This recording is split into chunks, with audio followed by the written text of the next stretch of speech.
It doesn't go anywhere at all, and it's the intensity and it's the persistence of the rain that's caused all the problems. And if I could just divert your attention a little bit further east to around about the shores of the Black Sea, you remember at the tail end of last week they had substantial flooding there in the Ukraine.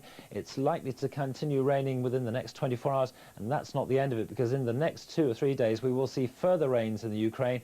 At the same time, thankfully, we will see somewhat brighter and drier conditions, at least for a time, across the Alpine region and into the heart of the continent. But my concerns are back for the later part of the week, in towards the weekend, where we may well find significant rainfall again across the Alps, and of course that will eventually trickle down into those swollen rivers.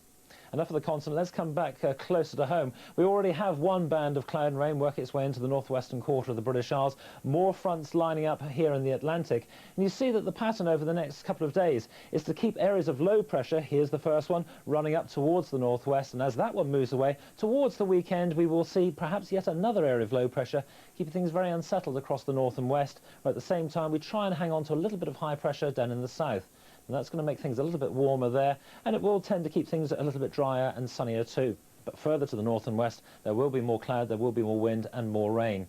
Now, here's the pattern as we have it just at the moment. The cloud has been across the west, generally speaking, this morning. Bits and pieces of rain around about the north and west of Wales, through the Isle of Man, parts of Northern Ireland, across the north of England, and into the southern parts of Scotland. And here's the rub. We may not have seen the last of it north of the Central Belt. That whole area could well run up towards the area of Aberdeenshire, where they've had such a glorious morning. Come away from these Welsh coasts and down towards the far west of Cornwall, dry and fine for the most part, and that's where we'll see the very best of the temperatures.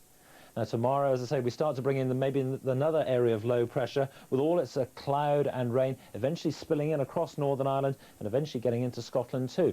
And again, the general principle is the further south and east you are through East Anglia and the southeast, that's where we'll see the very best of the sunshine and the highest of the temperatures. By that stage, around about 26 degrees. Now, we haven't seen very much wind over the past few days, but as that low pressure closes in towards the northwest, you see the arrows there growing in size. We could well find that Thursday provides a gale force wind in the northwestern quarter of Scotland. Elsewhere, not very much wind to write home about. And this band of weather here sinking slowly south will in fact just be a line of cloud by that stage. Still muggy to the southeast of that, 27 by that stage, possibility of a shower, but generally showery and rather windy across the northwestern quarter. By Friday, we could see some showers in the southeast, Darren.